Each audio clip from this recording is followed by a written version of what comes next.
What's up everyone, Coach Paul here to break down the push-up for you. And one of the misconceptions that I see with push-ups is just that they're a beginner basic exercise, and they can actually be pretty advanced, especially if you don't know what you're doing. And then there's also the misconception of how a push-up should be done, and what angle should the elbows be, where should the body be, what's happening, what muscles are active with the push-up. And so I'm just gonna break down the form for the push-up, common mistakes that I see, and how to fix those common mistakes with your push-up so that you can avoid shoulder pain. A lot of people run into shoulder pain, especially in the front of their shoulders.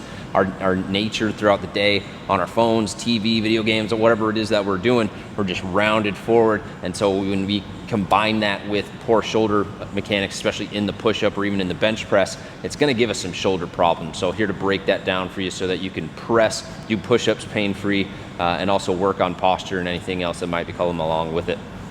So I'm gonna get down and break down a push-up how I would if I was doing an assessment with someone, and really just introducing them to the movement. And so the first thing that I like to do is get someone to completely push the floor away. A lot of people stay in kind of this like semi-pushed out state with either the elbows slightly bent or they got that cave happening in their shoulder. I call it the valley. So you don't wanna be in this position. You wanna just start pushing that floor away completely.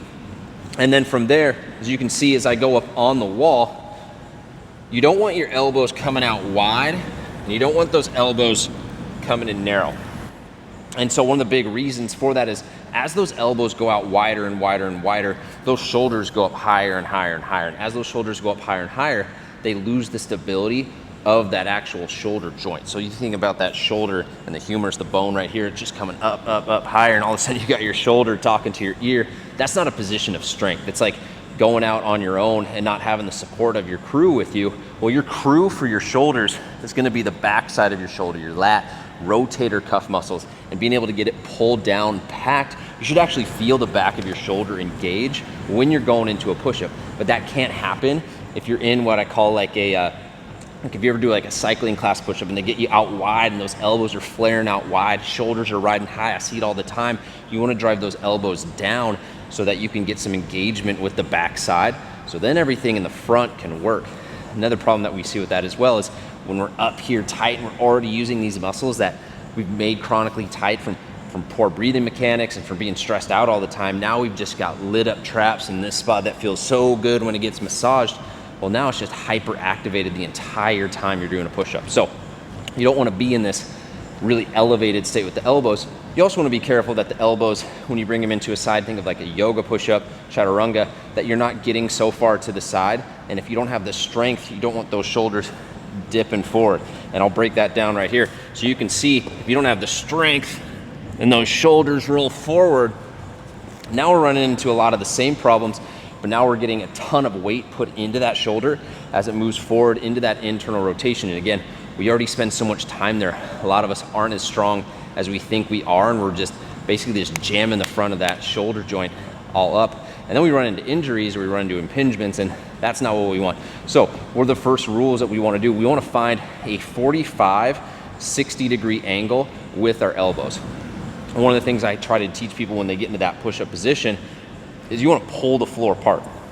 So whether you're on your toes or whether you're on your knees, you wanna get the hips pressed forward, glute engage, pull that belly button in, and then you wanna pull that floor apart. So it's a little bit of external rotation to the shoulder. Not a ton is happening, but what it's allowing you to do, it's allowing you to activate the muscles back here, get everything pulled down. You can kind of see that as that gets pulled. When I'm in that push-up now, whether it's a push-up, a bench press, I've got a ton of activation here that's controlling me on that lowering down, and then I'm pressing. A lot of people think push-up is just for the chest. Anytime you're pressing, you should feel a ton in the back side of that shoulder and the back as well. And so that's one of the big common misconceptions or mistakes that I'll see is people either getting out really wide or they get really narrow, both of which cause a lot of lack of stability for that shoulder, so we get everyone rounding up into it. The other one you're gonna see is just this one. People are pushing up and they're getting their chest up, but they're leaving their lower back behind. And a big thing that we wanna do to fix that is gonna be engaging here, this anterior core, TVA. You're gonna wanna get the rectus abdominis, all those abs engaged, pulling that up a little bit, almost a posterior tilt to your pelvis, so you don't wanna be here. Get it up here a little bit. Then as you lower down, now you're able to keep everything in a straight line. You wanna think straight line from heels, all the way to your hips, shoulders, to the crown of your head. It's another thing you'll see with people. You don't want your head looking up, and you don't want it jutting down. You want it just pulled that chin back, straight line from heels, coming down, elbows at 45 degrees, coming back up.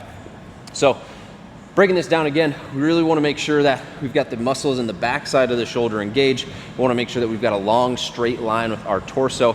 And here's the thing, if you can't do a push-up, that's okay. Break it down into a knee push-up, to an incline push-up. Push-up's gonna be about 64% of your body weight. So for some of the people, that might be 100, 120, 130 pounds. And if you were to flip over on your back and you ask yourself, could I bench that? Or could I use dumbbells with that? And the answer is no. Well, then you probably need to go to a knee push-up, and that's just a different version of a push-up. Doing an incline push-up, you're looking at anywhere from 49% to like 40% of the body weight instead of the 64%.